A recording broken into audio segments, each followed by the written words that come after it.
Hello students, self employment and entrepreneurship સબ્જેક્ટમાં આજે આપણે ટૉપિક જોઈશું ક્રિએટિવિટી એટલે શું? The word creativity indicates some new creation. It has the miraculous power of the human mind. It is the strength of human mind. કહેવા શું માંગે છે કે ક્રિએટિવિટી છે એ ક્રિએટિવિટી કેટલીક નવી રચના સૂચવે છે. ક્રિએટિવિટી જે છે એ માનવના મનની ચમત્કારિક શક્તિ છે. ક્રિએટિવિટી જે છે એ માનવીના મનની તાકાત છે. કોઈ પણ ક્રિએટિવ માઇન્ડ છે એ ક્રિએટિવ માઇન્ડ શું કરશે? તેની અંદર નવા ક્રિએટિવ આઈડિયા લાવશે અને એના કારણે ક્રિએટિવ આઈડિયાના કારણે નવી ક્રિએટિવ પ્રોડક્ટ બનાવી શકશે. એટલે ક્રિએટિવ એ કોઈ પણ માણસ છે એની મન શક્તિનો રેફરન્સ છે. બરાબર? જો તમારામાં વિચારવાની શક્તિ હશે તો તમે કોઈ પણ ક્રિએટિવ આઈડિયા લાવી શકશો અને જો ક્રિએટિવિટી તમારી અંદર હશે તો એના કારણે તમે કોઈ પણ નવી ડિઝાઇન કરી શકશો, કોઈ પણ નવી પ્રોડક્ટ બનાવી શકશો. તો ક્રિએટિવિટી જે છે એ મન શક્તિનો રેફરન્સ આપે છે અને જે વ્યક્તિને કોઈપણ ક્ષેત્રમાં નવા વિચારોને જનરેટ કરવામાં તૈયાર કરે છે. એના પછી શું છે કે ક્રિએટિવિટી જે છે એ જ્યારે કોઈ પણ માણસ છે એ ઘણા બધા ફિલ્ડમાં પરિમાણીય ધોરણે વિચારશે ત્યારે શું થશે કે એના મનમાં નવા વિચારો આવશે અને એના કારણે એ કોઈક નવું ઇમ્પ્લિમેન્ટેશન કરી શકશે. કોઈ પણ સક્સેસફુલ બિઝનેસમેન બનવું હોય તો એની માટે ક્રિએટિવ થોટ્સ જરૂરી છે અને એના કારણે આપણે સેલ્ફ એમ્પ્લોયમેન્ટમાં આગળ વધી શકીએ. સેલ્ફ એમ્પ્લોયમેન્ટમાં શું છે કે થોડું ઘણું રિસ્ક પણ રહેલું છે અને એનું જે કામ કરવાનું એટમોસ્ફિયર છે એ કામ કરવાનું એટમોસ્ફિયર એક ધારું રહેતું નથી. તો એના માટે માર્કેટમાં સસ્ટેન કરવા માટે ક્રિએટિવ માઇન્ડ હોવું જરૂરી છે. બધા સર્જનાત્મક વિચારોને બિઝનેસના પ્રસ્તાવ તરીકે અમલમાં મૂકવા યોગ્ય ન હોઈ શકે. એટલા માટે કોઈ પણ જે બિઝનેસ છે એમાં જે બિઝનેસ પ્રપોઝલ આવે છે એને ક્રિએટિવિટીથી સમર્થન આપવું એ જરૂરી છે. તો આ થઈ ગયું ક્રિએટિવિટી.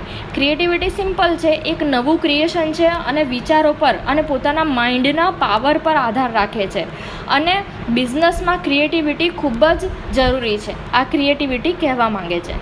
એના પછી છે concept of creativity. It is related to the perceptual power of mind which is defined as under. જે ક્રિએટિવિટીનો કન્સેપ્ટ છે એ માઇન્ડનો પાવર બતાવે છે અને એને આપણે નીચે પ્રમાણે વ્યાખ્યાયિત કરી શકીએ. It is a mental skill which is beyond the knowledge or science. જે ક્રિએટિવિટી છે એ તમારામાં કેટલી માનસિક તાકાત છે, તમે માનસિક રીતે કેટલા સ્કિલફુલ પર્સન છો એના પર આધાર રાખે છે. એ ક્રિએટિવિટી જે છે એ પોતાના નોલેજ અને જે વિજ્ઞાન છે એનાથી અલગ છે. ક્રિએટિવિટી એ જ્ઞાન અને સાયન્સ નથી, પણ ક્રિએટિવિટી શું છે કે તમે દિમાગથી, તમારા મનથી કેટલું વિચારી શકો છો એના પર આધાર રાખે છે. It is a skill of mind power. એ કોઈ પણ મનની શક્તિ છે એનું સ્કિલ છે. It tends to be original and it is more than the technical skill. હવે ક્રિએટિવિટી જે છે એ ક્રિએટિવિટી ઓરિજિનલ છે, એમાં તમારા ખુદના વિચારો હોય છે, કોઈ ટેકનિકલ સ્કિલ એમાં હોતી નથી. ફોર એક્ઝામ્પલ કે તમે તમારી બુકમાંથી રીડિંગ કરો છો અને એમાં તમને જે ટેકનિકલ નોલેજ મળે છે એ ક્રિએટિવિટી નથી. તમે તમારું ખુદનું કંઈ વિચારો છો તો એ ક્રિએટિવિટી છે. એટલે ક્રિએટિવિટી શું છે? ઓરિજિનલ છે. It refers to the mental skill of the persons which equips them make new idea in new areas. જે ક્રિએટિવિટી છે એ ક્રિએટિવિટી એ માણસની અગેન મેન્ટલ સ્કિલ બતાવે છે અને એની મેન્ટલ સ્કિલને શું કરશે? નવા આઈડિયાથી અને નવા ક્ષેત્રમાં આગળ વધશે. It is processing of producing something that is both original a worthwhile. હવે ક્રિએટિવિટી જે છે એ પ્રોસેસ છે, બરાબર, જે ઓરિજિનલ હશે. ઓકે. હવે આપણે ક્રિએટિવિટીના મિકેનિકલમાં એક્ઝામ્પલ્સ જોઈ લઈએ કે મિકેનિકલમાં ક્રિએટિવિટીના કયા કયા એક્ઝામ્પલ છે. Mechanical engineering is a branch of engineering discipline using the principle of physics, chemistry, electrical and electronics, civil and structural engineering, kinetic, thermodynamic, material and mental science. હવે મિકેનિકલ એન્જિનિયરિંગ છે. Mechanical એન્જિનિયરિંગની એવી શાખા છે કે જેમાં તમે કયા કયા વિષયો ભણો છો, તો ફિઝિક્સના પ્રિન્સિપલ સ્ટડી કરો છો, કેમેસ્ટ્રી વિશે સ્ટડી કરો છો, ઇલેક્ટ્રિકલ એન્ડ ઇલેક્ટ્રોનિક્સ વિશે સ્ટડી કરો છો, સિવિલ વિશે સ્ટડી કરો છો. તો આ બધું મિકેનિકલ એન્જિનિયરિંગમાં સ્ટડી કરવામાં આવે છે. There are substantially scope of application of creativity in design, manufacturing and maintaining diverse categories of products either invented exclusively or are made of resolve a problem for by consuming community.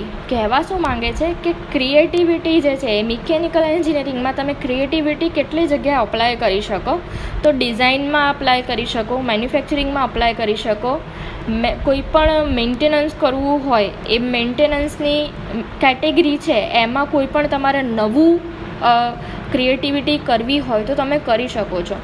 અથવા તો કોઈ પણ already કોઈ પણ technical આવી ગયું છે, નવી ટેકનોલોજી આવી ગઈ છે અને એમાં સુધારો કરીને તમારે કોઈ ક્રિએટિવિટી લાવવી હોય તો મિકેનિકલ એન્જિનિયર એ કરી શકે છે.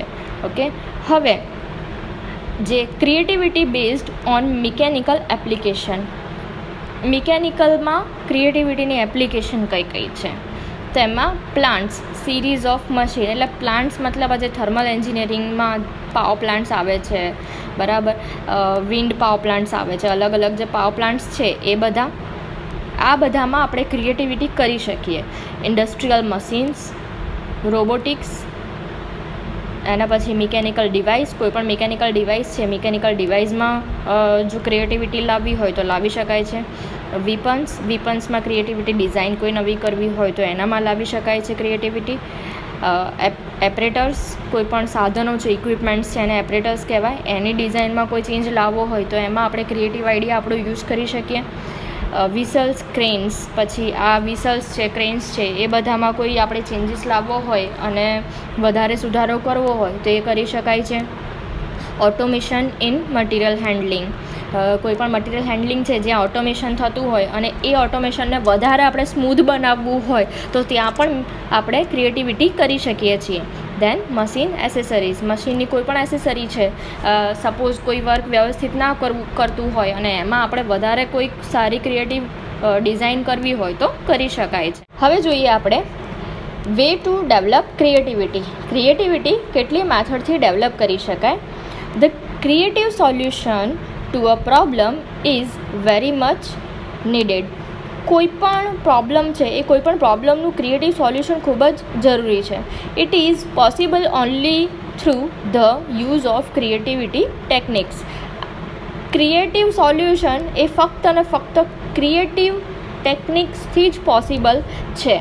હવે ક્રિએટિવ ટેકનિક્સમાં કઈ કઈ વસ્તુઓ આવે છે, તો ક્રિએટિવ ટેકનિક્સ જે છે એ નવા આઈડિયા પર આધાર રાખે છે. કોઈ પણ ડાયવર્જન્ટ થિંકિંગ છે, તમે તમારી થિંકિંગને કઈ દિશામાં વાળી શકો છો એના પર આધાર રાખે છે. હવે ટેકનિક્સ જોઈએ આપણે. એમાં સૌથી પહેલી ટેકનિક છે એલિએટરી ટેકનિક્સ.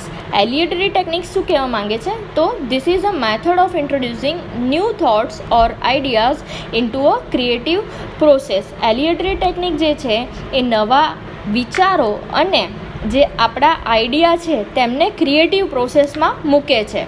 ઓકે, ધેન આફ્ટર છે ઇમ્પ્રોવિઝેશન. ઇમ્પ્રોવિઝેશન શું છે, તો ઇમ્પ્રોવિઝેશન કોઈ પણ તૈયારી વગરની ક્રિએટિવ થિંકિંગ છે અને કોઈ પણ પ્રોબ્લેમનું સોલ્યુશન રાહ જોયા વગર આપે છે. અને લાસ્ટ છે પ્રોબ્લેમ સોલ્વિંગ મેથડ. તો પ્રોબ્લેમ સોલ્વિંગ મેથડ શું છે, it is a creative provocation to a problem. કોઈ પણ પ્રોબ્લેમ છે, કોઈ પણ પ્રોબ્લેમને પડકાર રૂપે એ ક્રિએટિવ સોલ્યુશન આપે છે.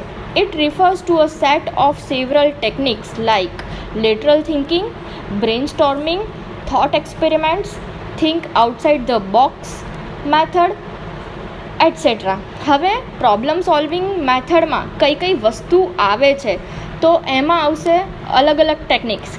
કઈ ટેકનિક્સ? તો લિટરલ થિંકિંગ આવે, બ્રેન સ્ટોર્મિંગ આવે, કોઈ પણ એક્સપેરિમેન્ટનો વિચાર કરવો, always out of the box વિચારવું. તો આ જે ટેકનિક્સ છે ક્રિએટિવિટીની, એ કઈ ટેકનિક્સ છે? પ્રોબ્લેમ સોલ્વિંગ મેથડ છે. હવે નેક્સ્ટ લેક્ચરમાં આપણે જોઈશું ઇનોવેટિવનેસ. Thank you.